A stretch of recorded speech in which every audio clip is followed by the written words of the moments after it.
आगे बढ़ते हैं। मसूद अजहर को आलमी दहशतगर्दों की फहरिस्त में शामिल करने की राह में चीन हमेशा हाइल रहा है। गुज़िश्ता दिनों सलामती काउंसिल में इसने उस अमल पर फिर रखना डाला है। अब चीन का कहना है कि मसूद अजहर को ब्लैकलिस्ट कराने के सिलसिले में हिंदुस्तान समेत फरीकीन से मजीद बातचीत करना चाहता है।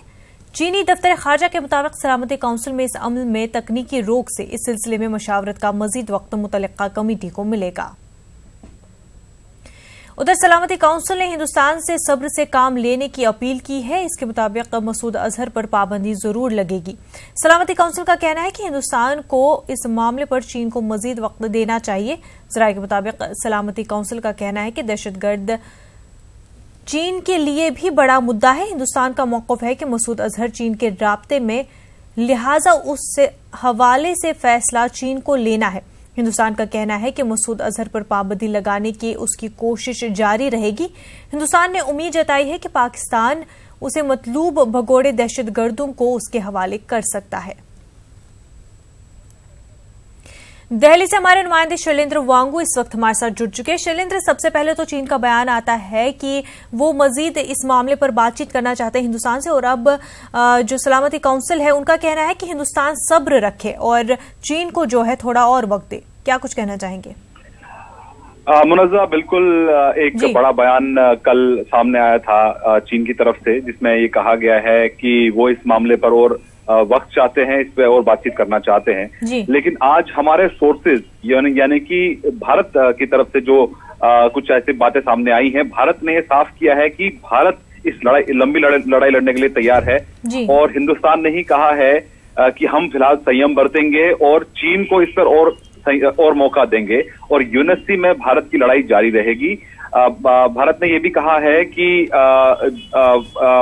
चीन ये समझता है कि पाकिस्तान से ही दहशतगर्दी को बढ़ावा मिलता है। चीन भी ये बात समझता है और ये जानता है कि पाकिस्तान किस तरह से बढ़ावा देता है। और अब ये चीन और पाकिस्तान के बीच का मसला है कि चीन किस तरह से राजी करता है पाकिस्तान को दहशतगर्दी के खिलाफ कार्रवाई करने के लिए। तो ऐसे में भारत को इस बात की खुशी भी है कि 15 में से 14 कंट्रीज ने समर्थन दिया है भारत के इस प्रपोजल को, और आधे से ज्यादा मेंबर्स ने इस प्रपोजल को स्पॉन्सर किया था, यानी कंप्लीट समर्थन दिया था। तो ऐसे में भारत का रुख बिल्कुल साफ है कि इस पूरे मामले पर चीन को और वक्त दिया जाएगा। भले ही 10 साल बीत चुके हैं, लेकिन भारत संयम से काम लेगा और जब तक मसूद अजहर को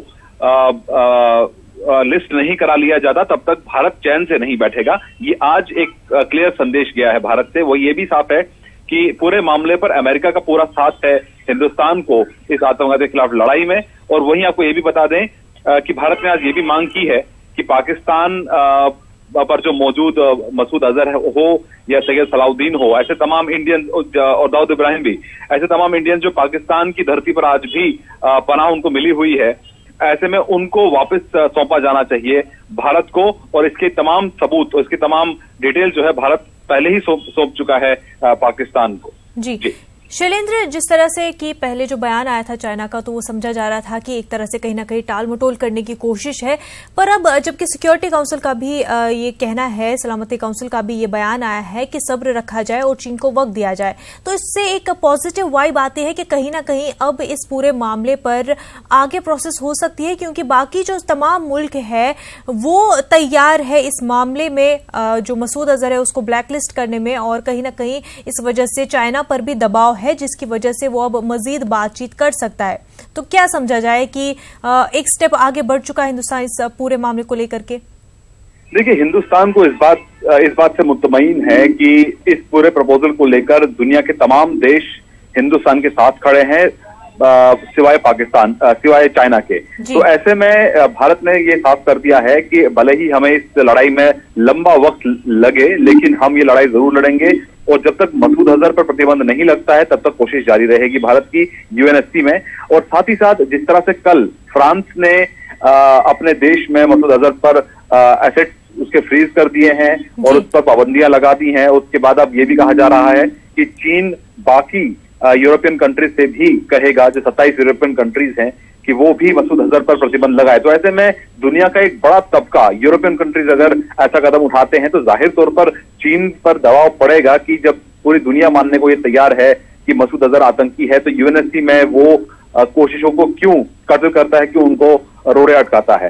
तो ऐसे में भारत के लिए एक बड़ी कामयाबी तो जरूर रही है यूएनएससी में, लेकिन भारत फिलहाल इस बात को लेकर क्लियर है कि भले ही चीन का भी इसमें और वक्त लगे, लेकिन चीन भी ये बात मानता है कि पाकिस्तान से आतंकवाद को बढ़ावा मिलता है और लगातार पाकिस्तान ऐसे दहशतगर्दों को अपने यहाँ पर पनाह देता है। तो ऐसे में भारत ने साफ कर दिया कि भले इसमें और वक्त लगे, भारत और वक्त इसमें चीन को भी देगा, ताकि वो भी इस बात को रियलाइज कर सके कि पाकिस्तान जो कि दहशतगर्दी को बढ़ावा देता है, उसको समर्थन देने से दुनिया में वो भी अलग थलग पड़ जाएगा। तो क्या शैलेंद्र, इस पूरे मामले को लेकर के चीन और हिंदुस्तान के बीच अब बातचीत हो सकती है, कोई मीटिंग हो सकती है जिसमें मजीद इस मामले को लेकर तफसीली बातचीत हो दोनों मुल्कों के दरमियान?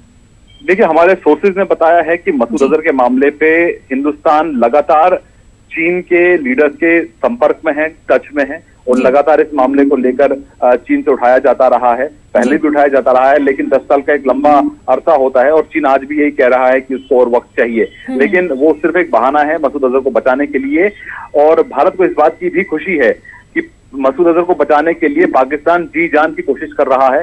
वो अपना पैसा भी खर्च कर रहा है, डिप्लोमेटिक लिंक्स का भी पूरा इस्तेमाल कर रहा है, ताकि वो किसी तरह अपने उस पाप को बचा सके जिसको छुपाया नहीं जा सकता। तो ऐसे में जाहिर है कि पाकिस्तान एक तरफ जहां दहशतगर्दी का जो चेहरा बना हुआ है उसको छुपाने की पूरी कोशिश कर रहा है, जो कि छुप नहीं सकता, और वहीं हिंदुस्तान ने भी साफ कर दिया कि भले ये लड़ाई लंबी चले, हिंदुस्तान लंबी लड़ाई लड़ने के लिए तैयार है। जी बिल्कुल शैलेंद्र, बहुत बहुत शुक्रिया आपका तमाम जानकारी के लिए।